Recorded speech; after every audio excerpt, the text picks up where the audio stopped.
What's good, everybody? It's your boy O'Shea Duke Jackson, back at it again with another episode of The Celebrity Junk. And guys, today we're going to be talking about Master P.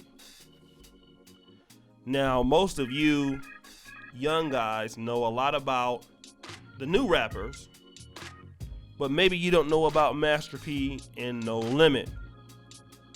Now, I remember when No Limit Records, man, was dropping, it seemed like an album every other Friday, man. They had everybody, man. You know, Sick the Shocker and Mystical and C Murder, who actually committed a murder.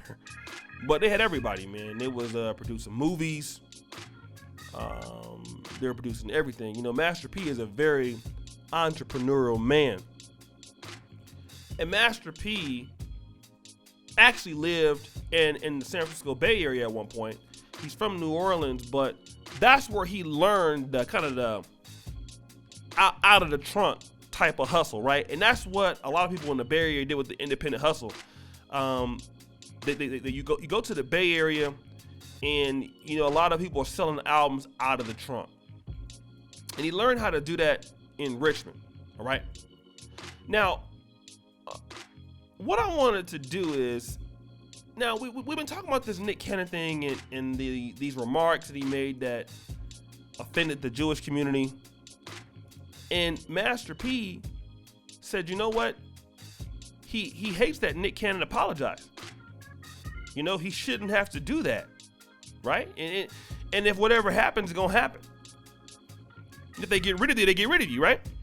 But if you're in the right, you shouldn't have to apologize. And many people in the black community feel like that. But the next thing that Master P talks about is black people need to understand ownership. It's all about ownership now. It's about producing your own products, your own networks. So until then, you can't say what you want. You gotta watch what you say. But he said to Nick Cannon, you gotta go out and own something now. And do you know what? That's the best advice the black community has heard all year. Right there. That right there solved all of the black community's problems overnight. 95% of them were solved with that statement there. Now, I doubt that we're gonna listen. But see, I want to talk about this whole idea of ownership, because a lot of people in the black community, we feel like somebody owes us something because at one point we were slaves.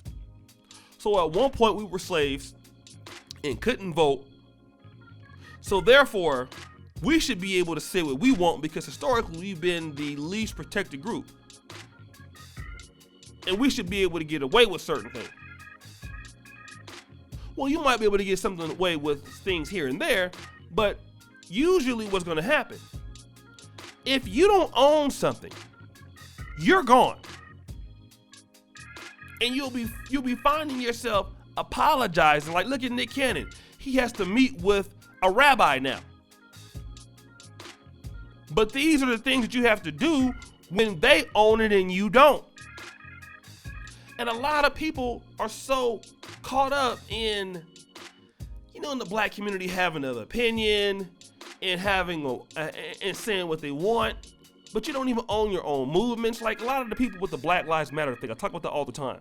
I don't have to agree with everything about Black Lives Matter, but you need to own your movement. George Soros can't run it. White people can't run it for you. Everything that you got to do, you need to own it, even if it's not as good. All right? Now, I'm gonna give you an example. You know, when I'm in America and I'm using PG&E for electricity in Sacramento. Now, PG&E is a company that runs throughout Sacramento County, and the electricity is awesome. PG&E runs it. I'm in Kampala, Uganda, and they have a company called Umeme. Umeme is definitely not as good as PG&E. And it goes out. It might even go out during this podcast. What? But the one thing I love about Umeme, it's not as good, but it's theirs. And they own it. And they are improving it. And at a particular time, it will get better. Because that's ownership. Black people have to understand. That's why I'm so big on this whole, because when you come out of the United States, we Europeans create everything for us for the most part in the States. They are manufacturing everything for us. They create everything, our stuff.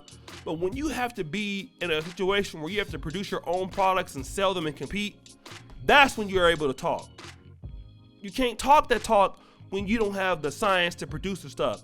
You can't talk the talk when you don't be able to produce. Like John Henry Clark said, everything that you have to make, you need to produce it. From the shoestring, to the t-shirt, to the computer screen, to the keyboard, to the cell phone.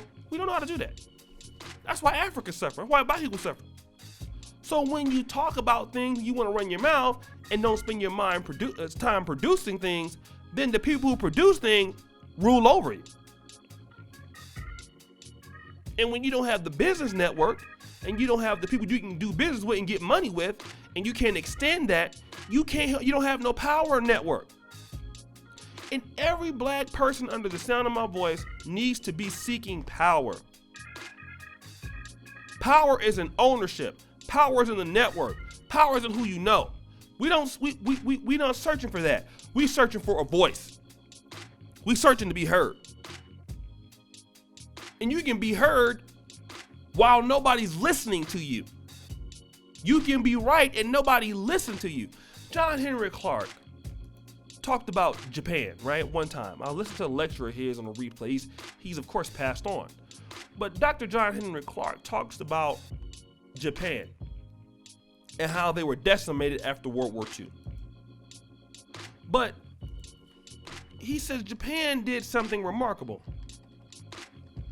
He said what they did was, instead of complaining, they stuck their nose in their manufacturing, in the books, and what they did was, as they were creating what they're supposed to do, they took their country into a first world country. And when they returned to first world stardom, they were selling Honda, Mitsubishi, Toyota, Nissan, Hitachi, Sony, Panasonic, Canon, 7-Eleven, PlayStation, Yahoo. All of these things they created and now they run and they sell to other people.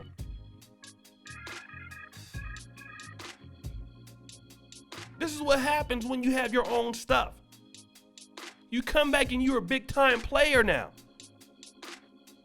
Isuzu, Mazda. You gotta go on Nintendo. This is what Japan does.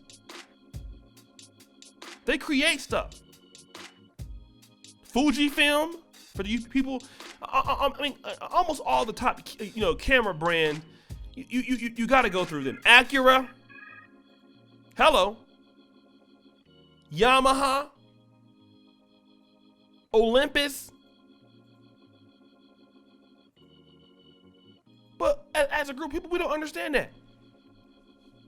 We don't understand that. And that's why they can get rid of us so easily, because we don't understand power. Ownership is power. People have a different respect for you when you own something. Not just a smart employee. Let me tell you something. This is why I like when I look at educated brothers and I look at the guys who are self-made, like I would say E40.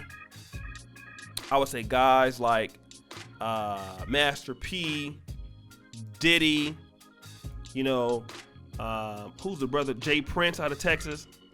A lot of these guys don't graduate college. But see, the guys who were in the streets and the Pookie and Ray Ray guys, they understand ownership better than a lot of the brothers that went to college and wanted to work for the white man. That's why Master P is worth $500 million and or millions, and a lot of guys are not worth nothing. They went to Harvard. 200 million probably right now. That's why Jay Prince is worth 100 million. But you don't see that because we don't understand ownership. And that's our problem. Own, create, produce, repeat. Teach your kids this. And you don't have to be like Nick Cannon. And that's the message that we need to hear as African Americans. Guys, it's your boy, O'Shea Duke Jackson, back at it again with another episode of The Celebrity Junk. Subscribe, hit the bell. Guys, I really appreciate all that you do. Check me out on patreon.com/NegroManosphere. And as you know, don't forget the Black Men in Purple t-shirts. Peace out.